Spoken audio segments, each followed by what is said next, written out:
Dear Trump supporters, I want to talk to you directly today. A lot has happened in the last 2 months, and I'm somewhat perplexed. I have some questions, and maybe you can answer some of them for me. I'm a big Bernie supporter. I watch politics very closely. I'm a politics geek, if you wanna say it that way. And I know, or at least in my opinion, 2016 DNC primary was rigged against Bernie, literally rigged. In 2020, it was a lot better, but there were still some, let's say, irregularities.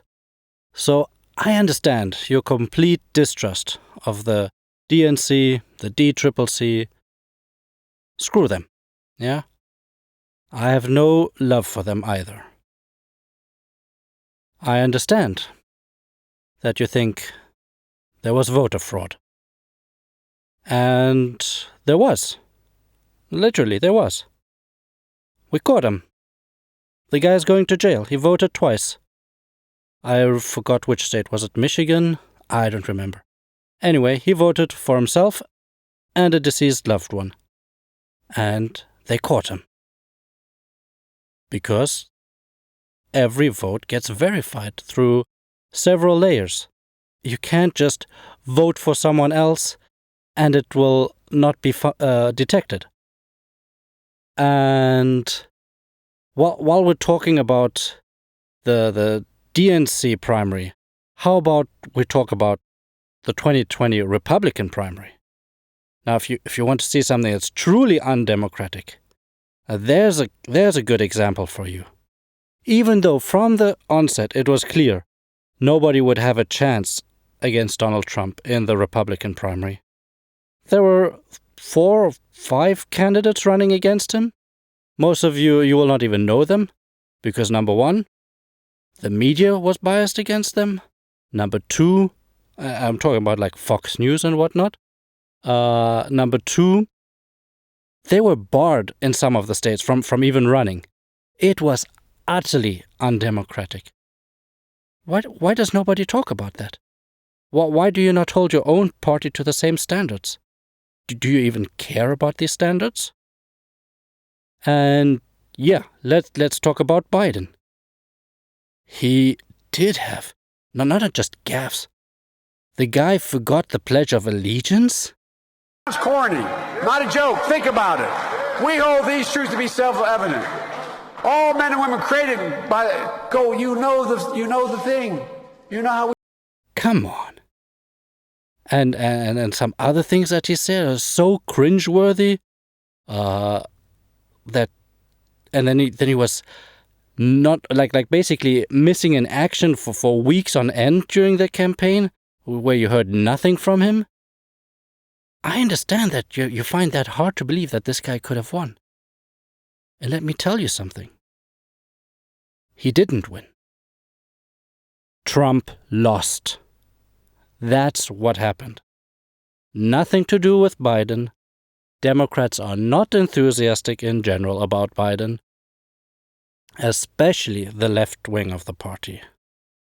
And the reason everyone came together and said, no, we will vote for Biden, even if we dislike him, because if we don't, this might be our last election ever.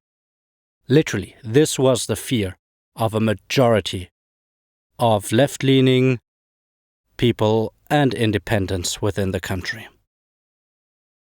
And some were saying, oh no, you're exaggerating, Trump is just joking, he doesn't mean when he says certain things, or you're misinterpreting that. And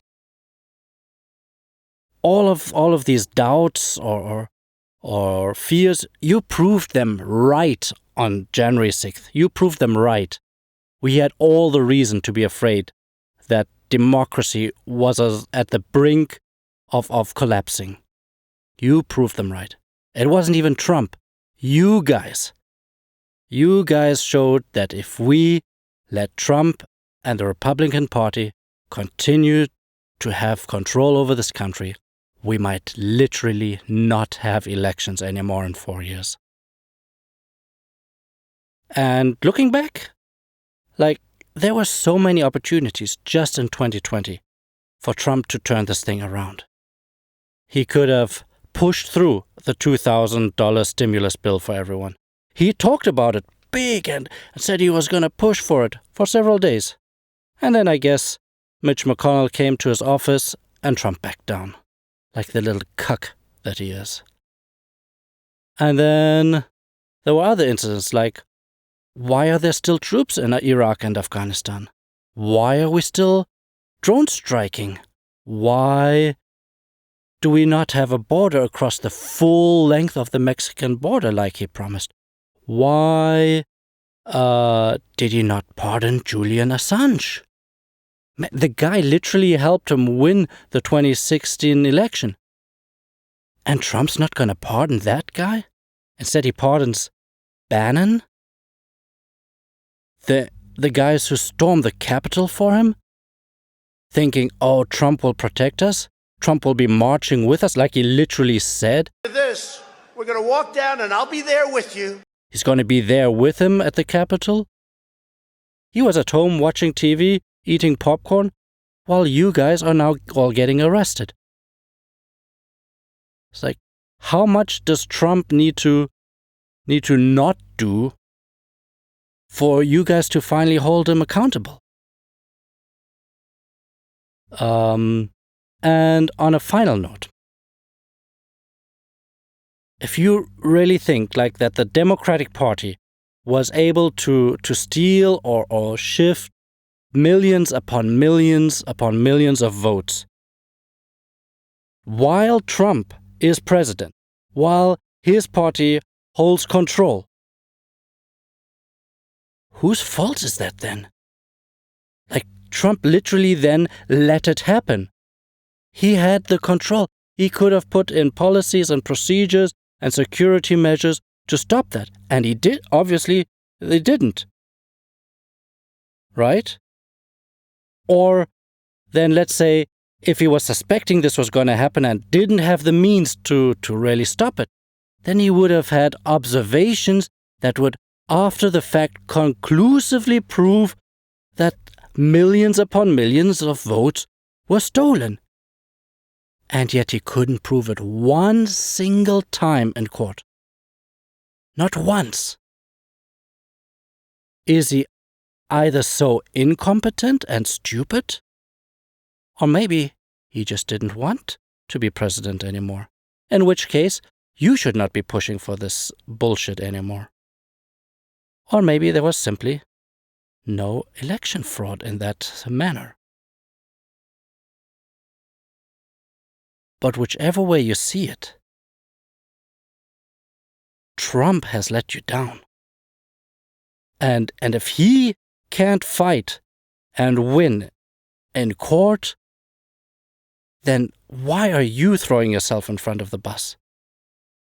Yeah, how many of Trump supporters, diehard QAnon shamans and whatnot, storming the Capitol, thinking Trump is their man, and now they're sitting in jail, having to eat non-organic food, the poor shaman. Really, I'm so sorry about that. And Trump was doing massive amounts of pardons and pardons and pardons for this and that criminal, for Steve Bannon, who literally stole money from you. But the guys who literally put their life on the line, he doesn't care about you. You guys got cucked, like big time. And so I don't see how when you felt 3 weeks ago that Pence was betraying you, that he wasn't pulling through, how does that same standard not apply to Trump at this point? Like, surely you don't have that much of cognitive dissonance. What's going on here? Is he literally like your God? That he cannot have any faults? Or is there a limit where you say, hey, that guy is actually not fighting for me? Please answer my questions.